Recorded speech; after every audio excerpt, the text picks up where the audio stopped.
আমাৰ সকলেৰ শিয়াৰ জুবিন দালেৰ পৰে আৰিফুৰ ৰহমানেৰ কাছে কবিতা আবৃত্তি কৰিবলৈ ওলাইছো। কবিতাটোৰ নাম মই সোণাপুৰৰ পৰা জুবিন গাৰ্গে কৈছো। মই সোণাপুৰৰ পৰা জুবিন গাৰ্গে কৈছো। কোনে কেইটা ছিংগাপুৰত তাত নাই নহয়। খাৰগুলি কাহিনী পাৰা কতো নাই। সোণাপুৰ মাথো সোণাপুৰ সোণাপুৰ এই পৰীক্ষাৰ ঘৰ। সোণাপুৰ এই পৰীক্ষাৰ মঞ্চ।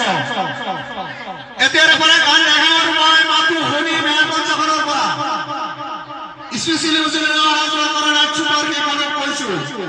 সোণাপুৰৰ এই ঠাইখিনিতে মায়াবিনীটো ডাঙৰ বজাবি ৰৈ থাকিম পূজা কৰি ৰাতিৰ বুকুত। মই আগতে কৈছো আৰু এতিয়াও কৈছো, মোৰ কোনো জাতি নাই, মোৰ কোনো ধৰ্ম নাই। দেখুৱাই দিলো যায় পুৰা ব্ৰাহ্মণ কলিতা ডেকা বড়ো ৰাভা মিচিং কাৰ্বি পূজাৰী এফালে কি কয় নামাজ পঢ়াই যে মৌলবী আহিছিল ৰজ আহিলে। I love man, I love পিপল। সেইকাৰণে মুখ্যমন্ত্ৰী হিমন্ত ৰাম কৈছো, এইফালে বিৰোধী লুৰি নগৰী সকলোকে কৈছো পলিটিক্স নকৰিবা বন্ধু। মই সৰু যাই মানুহৰ সংবাদ বিচাৰিছিলো। চাই থাকিম সোণাপুৰৰ পৰা খেলি মেলি হ'লে কষ্ট পাম, উভতি আহিব নোৱাৰিম। যোৰাণৰ মানুহখিনিয়ে কষ্ট পাইছে বুলি শুনা পাইছো। মোৰো মন আছিল যাবলৈ। দেউতাৰ ঠাই প্ৰিয় ঠাই।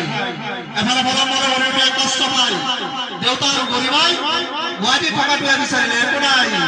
গুৱাহাটীলৈ আহিলে মাতি যাব, ৰৈ থাকিম পোছা কৰি ৰাতিৰ বুকুত। যোৰহাটত প্ৰতিমূৰ্তি এটা হ'ব বুলি শুনা পাইছো। গুচি যাম কেতিয়াবা, এটা কাটো খাতি নকৰো। মাজুলী বাহিনী নকৰিব দেই, মনত পৰিলে গাই দিব। মাজুলীৰ এজনী ছোৱালী নিমাতী ঘাটত যাব নোৱাৰি বাৰু, একো নাই। মহৎ পাই আমি প্ৰতিটো মহৎতে পাব। শৰণত গাইছো, মহানত গাইছো, ৰদত গাইছো, বৰষুণত গাইছো, সুখৰ গান দুখৰ গান।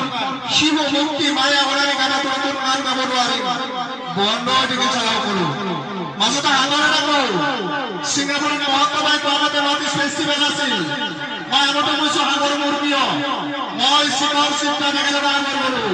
পিছত গম পালো এটামান মনে থাকিলে বলে বাকী নাজানো ক'ত কি হ'ল। শিখৰো নাই, সিদ্ধাৰ্থো নাই। অকলে অকলে অভিনেতা দিল্লী হৈ হৰুৱা যাই পালো। বাট আই লাইক দিছ। মই শান্তি বিচাৰো। মন আছিল কিবা এটা কৰিবলৈ। গুৱাহাটীয়ে বন্ধ হৈ থাকে সাগৰত।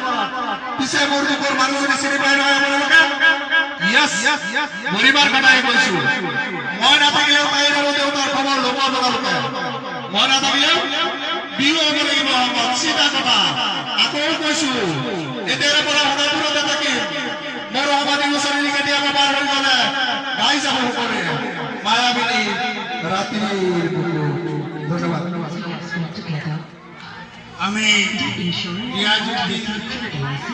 অনলাইনত ধন্যবাদ জনাইছো।